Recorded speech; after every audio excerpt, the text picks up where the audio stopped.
Welcome to Coaching with Confidence and Care podcast, inspired by common topics that arise in coach training, mentoring, and supervision. In this podcast, I aim to spark meaningful self-reflection, share tips to help you craft impactful sessions, build your coaching practice with confidence, and discover the secret sauce to your coaching effectiveness, your unique coaching style, one that authentically reflects who you are and resonates deeply with those you coach. I'm Luba Diasamidze, the founder of Upthink Coaching. I'm an active coach trainer, mentor, and supervisor, and get to listen to dozens of coaching sessions each month. This podcast is a result of my passion to guide coaches towards competence and confidence. Have you ever had a client bring a topic so big it feels like too much for one session? It can leave you wondering where to even start. It's a situation that challenges your ability to keep things focused without feeling like you are cutting corners. These moments may be key opportunities for growth for both you and your client. In this episode of Coaching with Confidence and Care, we'll explore what to do when a client brings a session topic that may be too big for a single session. Knowing how to handle these moments is what helps you stay grounded, build your confidence, and deepen your client's trust. I'm so happy to return to this podcast after a summer break. During the summer, I took the opportunity to travel, visit my family outside of China, and in general take care of a lot of things that needed to be done. It was a very enjoyable summer, but also one that involved some admin tasks, which are always important. I'm not a big fan of doing live admin tasks, but you can't avoid them. I'm just glad I managed to accomplish a lot, and I'm celebrating that. I hope your summer went well too. Today, we will be addressing the topic of what to do when a client brings an issue to a coaching session and a coach recognizes that it cannot be resolved within one session. Has it ever happened to you that a client begins a session and you ask them, "What are you bringing to our conversation today?" They come up with a story or even 2 or 3 stories that emerge at the same time. Or perhaps they touch on a topic that you feel could be quite deep. For example, they might talk about a new entrepreneurial venture they want to start, but you sense a couple of big dilemmas behind it. Or maybe as the client is sharing their situation, you notice that low confidence, which may be impacting their ability to accomplish their goals. And you feel you cannot just do a quick fix and work on those goals in the session, as the resolution may lie at deeper layers, but you are also worried that you may run out of time and not address them. Another example could be if they bring up the topic of, say, relocation, and you realize that it has many layers of complexity. It's not just about changing places, it's about changing careers, lifestyle, and that may be a potential effect on the whole family. These situations may come with various complications and scenarios. Sometimes a client may want to accomplish a lot within one session. For example, compare all the options they have, choose the best one, and make an action plan on how to move forward. Well, if they haven't been able to decide for some time, that may be too much to do in one session, especially if you do shorter sessions, for example, 30-minute sessions. Now, I'm not saying this is impossible, but the golden rule is the shorter the session, the narrower the focus. Sometimes coaches feel overwhelmed when they encounter such complex topics at the beginning of a session. This is common, especially among newer coaches. During coach training that I lead, our practice sessions are 30 minutes long. Shorter sessions are not uncommon, and I believe they are a valuable practice for coaches. It is an important skill to be able to coach effectively in 15, 30, 45, 60, or 90 minutes, rather than just focusing on a strict 60-minute window. When sessions are shorter, coaches may feel pressured to resolve complex topics quickly while also giving the client and their topic quality attention. And I often hear this feedback from coaches or coaches in training. They say, well, if we only had more time, or I wish we had more time to deal with that. I wish we had a longer session. So it's a common feeling that there isn't enough time, particularly if a coach wants to engage in meaningful contracting, creating a session agreement, and still ensure the session ends with a clear closure, discussing not just action steps, but also the client's learning. With so much to do, many coaches can feel rushed and feeling there's little room left to address deeper issues. Today, I want to share a perspective based on my experience as both a coach and a coach trainer, and I'll approach this from two angles: the inner perspective, or the coaching mindset perspective, and the practical perspective, or coaching skills perspectives. Let's start with the inner perspective.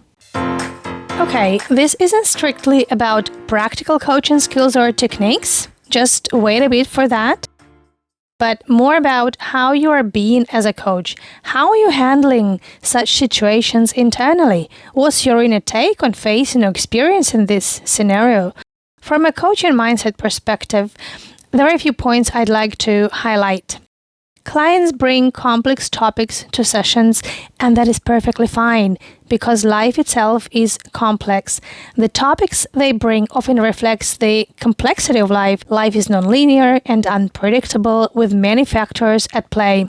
If we as coaches expect that clients will only bring straightforward and linear problems to our sessions, we are setting ourselves up for disappointment. Maybe they wouldn't need our help as much. They'd figure things out on their own.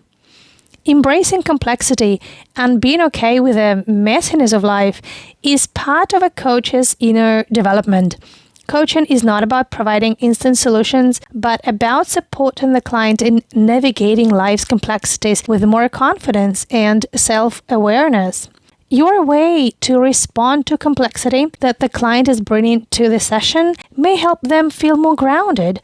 By normalizing complexity, you may reduce your client's panic and stress response, which will free their mind to broaden its perspective. Another important aspect is non-attachment to solutions. This relates to your perspective on coaching. Whether you view coaching as a quest for results or a developmental journey, and whether your approach focuses more on doing or being. Let go of the need to solve every issue in one session. This may be unrealistic, unproductive, or even not necessary. Foster a non-attached approach where progress is about the client's journey, not about the coach's need to fix anything. Many coaches feel liberated when they realize they don't have to be a fixer. They are discovery partners. They're thinking partners.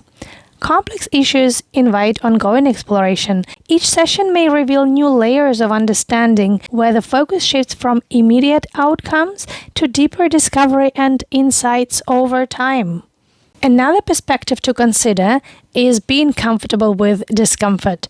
Complex situations often create discomfort, and when clients bring their discomfort into the session, do you as a coach have the capacity to hold that discomfort? Can you create space for the client and the complexity of their situations? This, to me, distinguishes advanced coaches. In our coach training programs at Upthink Coaching, we strive to help coaches grow their inner capacity to embrace the client with all their complexity, both inner and outer. Being comfortable with discomfort as a coach will significantly help when holding space for clients and allowing them to sit with their discomfort so that they can begin to see opportunities and ways forward. Your coaching process will invite the client to learn to sit with ambiguity and uncertainty, developing emotional resilience by not needing everything to be resolved immediately. Then there's definitely a practical perspective. Now, this part of the podcast will include coaching tips that can help you handle various situations more constructively. I hope that my sharing will prevent you from feeling stuck or lost during sessions, ensuring you know how to effectively manage different scenarios. There's this being element of coaching mindset, element that I address in the first part of the podcast, but there's also the doing element. What the coach starts to do when they have these kind of thoughts, when they have the inner rush and things aren't going well, or maybe they're not going anywhere they hoped they would. First thing is to remember client autonomy and thoroughly partner with them, especially when the topic is unclear, appears too large, or the client is going in circles. When a coach is exploring the topic with a client and there's no progress, the coach might start to feel nervous as time runs out. They may be rushing the client or interfering in the process by suggesting a topic, picking a direction, or using selective listening, paraphrasing only what stood out to them and leading the client to create a session goal based on that. Remember that client autonomy is key.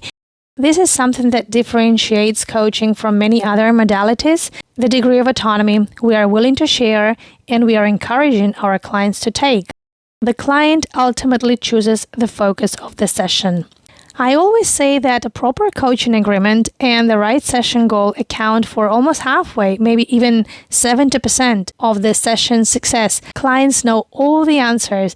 This is the truth we all believe in as coaches. What clients often don't know is the right questions to ask themselves. While we are partnering with our clients to discover what they need to talk about, we may help them come up with a big question they need to resolve, the core question that's keeping them stuck. That's the huge value you provide in a session. Once you land on the right topic, the way to resolution may be very fast. So don't rush your client, give them time, be patient, and stay curious. Don't see the coaching agreement stage as something to quickly get through in order to move on to more insightful discovery. Partnering to establish a coaching agreement is just as valid a part of the discovery as everything else that follows.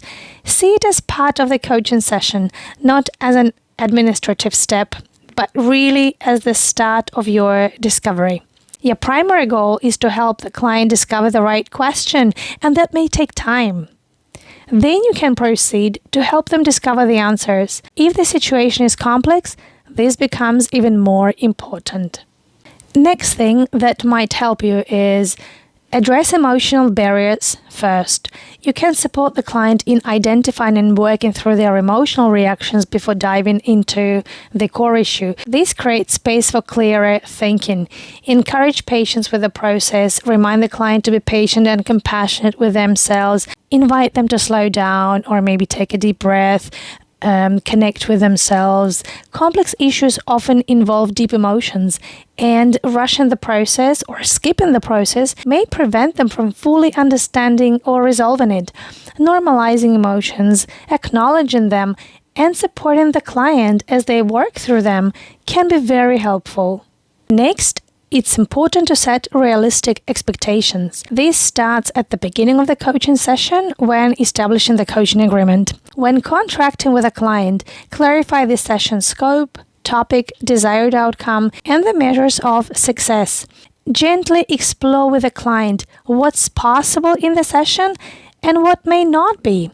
Remember that managing time and focus is part of the coach's responsibility. We are there to give the client space to share what's on their mind, but we must also ensure that each conversation has a purpose. This doesn't mean abruptly shutting down the client or telling them, we don't have time for all of this, let's just focus on A versus B. Instead, you can acknowledge the complexity of the issue and say something like, I hear that there's a few different layers to this issue. On the surface, there's one topic emerging, but I also sense another theme underneath.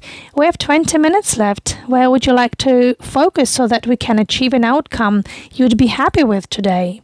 Stay curious about this session topic. When you ask the client, what would you like to bring to the session today, treat the answer as the beginning of the conversation, not the end of the conversation. There may be some initial hesitation when you start to feel an overwhelm after you hear the complex topic has been voiced. This doesn't mean the session goal is going to be finalized this exact way.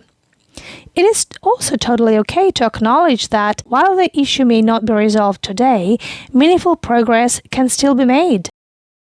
Encourage the client to narrow the focus by identifying the most pressing aspect of the issue.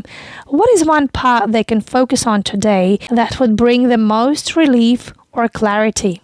On this note, I'd like to say that people have different ways of looking at things. Some respond to the presence of something, while others respond to the absence of something. Just to illustrate my point here, for some clients, a question like, "What do you need to emerge in this session to be happy with the outcome?" will make perfect sense, while for others, the question like, "What do you need to disappear in this session so that you're happy with the outcome?"